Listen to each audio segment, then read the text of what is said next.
We open on Logan, now an old man riding his horse into his small rundown farm in California.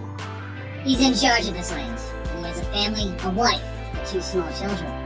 Things are not well for Logan. This is not a happy life, but a life of struggle where Logan pays rent to the Hulk gang, and the rent is due. With nothing to pay this month, Logan refuses to sell his children's toys to pay this rent. So he decides that he will face the Hulk gang and try to reason with them. Perhaps get a pass on the rent this month. But the Hulk gang does not do reason. And when they arrive on the farm the next day in the Fantastic car, they bully Logan and they run him down. They already know that he can't pay the rent. A confrontation is brewing, and suddenly Logan pops his claws and he fights back against the Hulks. Except he doesn't. It was just a daydream, fleeting thought.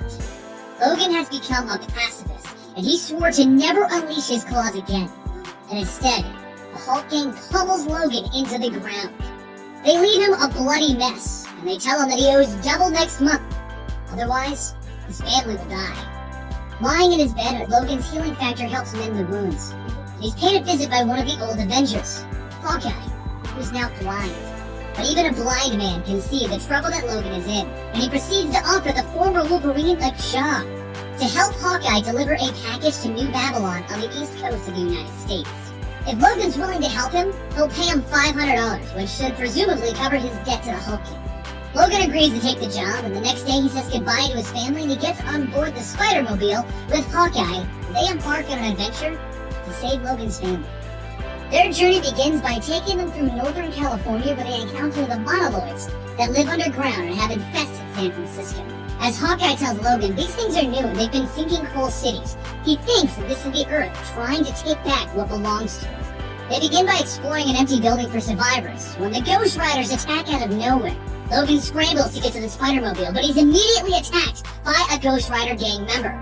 The gang member shows no mercy as he beats the life out of Logan, egging him on. Why don't you fight back? And Logan tells his enemies that he will never hurt another living soul.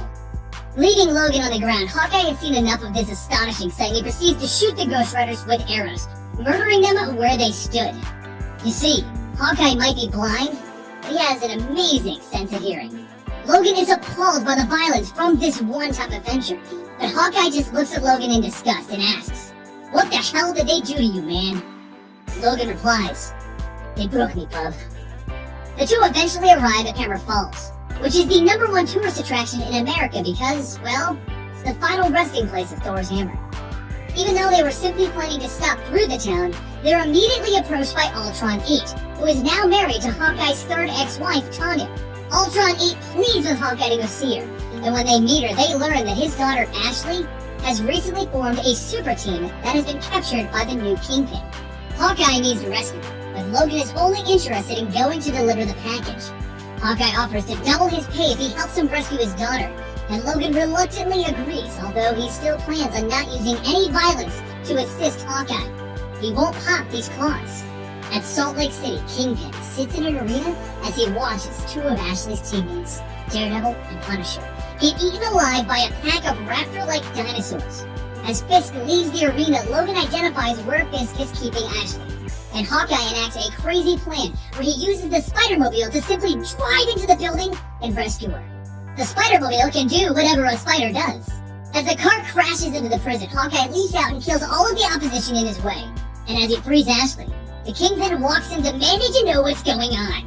Before he can get an answer, the newly freed Ashley takes a shotgun and uses it to decapitate the Kingpin. As it turns out, Ashley was planning to take over the Kingpin's territory by killing the Kingpin. She had no intention of coming here to save people. Hawkeye's daughter has gone completely evil villain on her father, and she lifts the shotgun to bash in Hawkeye's head. But Logan uses the Spider-Mobile to drive into the building and rescue Hawkeye from his power-crazy daughter. They drive off only to be pursued by Ashley's newly acquired evil henchmen. And as Logan and Hawkeye make their escape, suddenly the earth opens up beneath them in an earthquake, and they fall into a dark and awful peril. The victims of the earthquake surround Logan and Hawkeye in darkness as they realize that they're surrounded by the Monoloids, and they're going to be eating them alive. Thankfully, our heroes are able to free the Spider-Mobile and climb out of the earthquake crevasse, just like a spider can. Shortly after that, the two travel across the country without much more incident, and we see some of the horrible sights of this new world. Eventually, they find a calm moment to sit down for a drink at a small dive bar in Des Moines, where Logan nearly lets his claws let loose on a drunken idiot. He gathers his composure, and he storms out of the bar. And Hawkeye once again asks him, "What happened, man? What did he do to you?" This time, Logan says, "Sit down and I'll tell you." So you want to know why Logan hasn't popped his claws in 50 years? Why he is now a pacifist? It began in Westchester when Wolverine was with Jubilee and they were receiving distress calls from the Avengers, S.H.I.E.L.D., and the Fantastic Four. It turns out that the villains had finally assembled. They were attacking everyone at once. It's just at that moment that a large group of villains pop into the room and they seemingly kill Jubilee. There are too many villains to count, not just mutant villains, but all of the famous Marvel villains all at the same time. This is it, the final showdown. Wolverine pops his claws, and he does what he does best. By eviscerating all of the big bads, he fights to the protests of the mutant children in the Mutant Academy, and he continues his assault on these supervillains as he begins a long, drawn-out battle with Bullseye, which ends with Wolverine punching his claws into his gut. As Bullseye dies in his arms, it's at that moment that Wolverine comes to his senses, and he sees that it is Jubilee dead in his arms. In the room with Wolverine is Mysterio, the master of illusions, and he says, "Did you really think that you could do this alone? Take down 40 superpowered villains? Talk about delusions of grandeur. But your friends, people who would hesitate, that's a different matter entirely." Just then Wolverine peers over his shoulder, and he sees the room for what it really is, what really happened. All of his X-Men allies have died by his claws. After that, he walked off into the wilderness and he found a train track where he laid down and let the train run over his neck and head over and over. And Wolverine died. Logan would never pop his claws again. Logan and Hawkeye continue their journey east the next day through Doomshead, Illinois, where a giant venom-infected Tyrannosaurus Rex attacks them in the Spider-Mobile. They try to outrun it, but it's so fast, and Hawkeye uses the secret gun in their car to shoot it, but it's ineffective. Obviously, it's venom. But it's just at that moment that a man dressed in a black coat whispers a word, and the venom symbiote flies off of the T-Rex, and it collapses immediately. Before Logan and Hawkeye can ask any more questions, they're instantly transported to a strange facility, and it is here that they are greeted by a familiar face. The White Queen, Emma Frost, who looks surprisingly young because she mentally projects the image of her younger self to everyone around her. She has transported them to the Forbidden Quarter, which is the home of her husband, Dr. Doom. We find out that her marriage has preserved the 20 members of the mutant species that remain, as well as her old ally Black Bolt, the mysterious man who helped them with the T-Rex. After a few choice words, Emma has the Spider-Mobile fixed up and she sends them on their way, as Dr. Doom looks on. Shortly after departing for the Forbidden Quarter, our two travelers pass through the town known as Pym Falls, which, as they're crossing, they see why it's called that, and they reach their destination, New Babylon, which is overlooked by a giant statue of Red Skull. As they drive into the bustling city, Hawkeye finally reveals the true nature of his journey. Logan had suspected that their secret cargo was drugs this whole time, but as it turns out, Hawkeye was delivering something far more valuable than that. The two walk into a room where Hawkeye recognizes their contact, a man by the name of Tobias. He opens the case to show Tobias that the package is intact, and still containing 99 vials of super soldier serum that they plan to use to spark a rebellion against the Red Skull. Just imagine it, 99 Captain Americas. As payment, Hawkeye asks only to join the rebellion as a hero, even though he's old and blind, and Tobias agrees. Hawkeye is ecstatic and he tells Tobias, "Man, this is like when they first let you join the Avengers. It just feels so good to be accepted somewhere." But at that moment, Logan is riddled with bullets by one of the men in the room, and Tobias pulls a gun on Hawkeye and he shoots him in the stomach. It was all a setup by Red Skull. All of Hawkeye's hopes and dreams for redemption are gone, and he says to the vile Tobias, "Do your worst." Then Tobias shoots Clint Barton, Hawkeye, right between the eyes.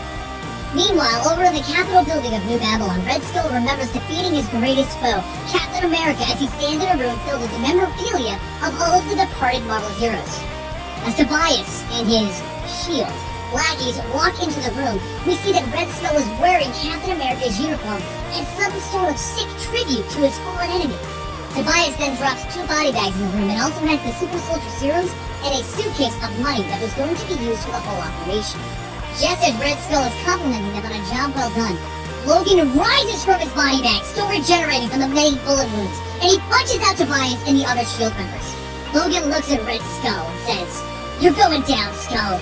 and the two of them engage in a bloody fight. They throw punches back and forth, and Red Skull locks the room down so that they are in there alone and he can take out Logan by himself. Red Skull eventually picks up Black Knight's ebony sword from his trophy case, and just as he's about to strike down Logan, Logan blocks him with Captain America's shield. Logan, now armed with his legendary weapon, has the upper hand and he soon knocks down Red Skull. Without warning, and without mercy, he uses the vibranium edge of the shield to decapitate Red Skull, the first life that Wolverine has taken in over 50 years. Logan quickly has to find an escape from the rest of the soldiers that are in the compound, so he puts his hand on Iron Man's suit in the trophy case, and he decides to use that against the soldiers. Then he sees the suitcase full of money, and he grabs it, and he flies out of New Babylon using what's left of the suit's power. It turns out there is just enough power to take Logan from New Babylon to within a 36-hour walk of his home in California. So, all is well. He's returning with 2 weeks to spare and the money so that he can pay the rent to the Hulk King and then live happily ever after. But when he gets home, he finds out the grisly truth. The Hulk's got bored. He walks into his home only to find his wife and 2 children murdered on the floor. It is then, with a resounding shtick, that Logan dies and Wolverine is born again. What happens after this is not pretty or subtle. It's just pure carnage. Wolverine does what he does best, and he hunts down each and every member of the Hulk gang, and he murders them in as many grotesque ways as he can. He does not hold back.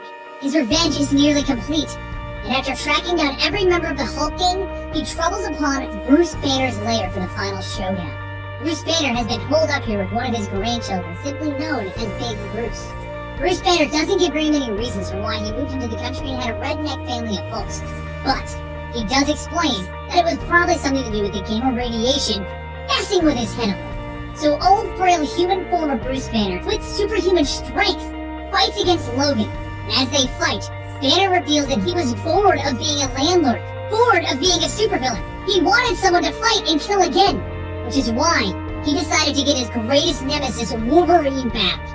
But Wolverine is the best at what he does, and he lunges into the old puny Banner, and he runs him through the stomach with his adamantium claws, which finally awakens the beast that is the Hulk.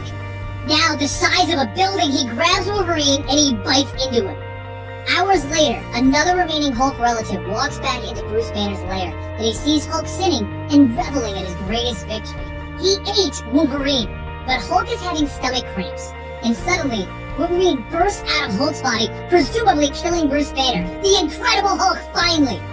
1 month later, Logan is at the funeral of his family. He is there with the locals that knew him, and his family. They're all sorry for his loss. They all want to know, what is Logan going to do now? But he has nothing left. With his family dead, he is dressed up and ready to ride away from his old life.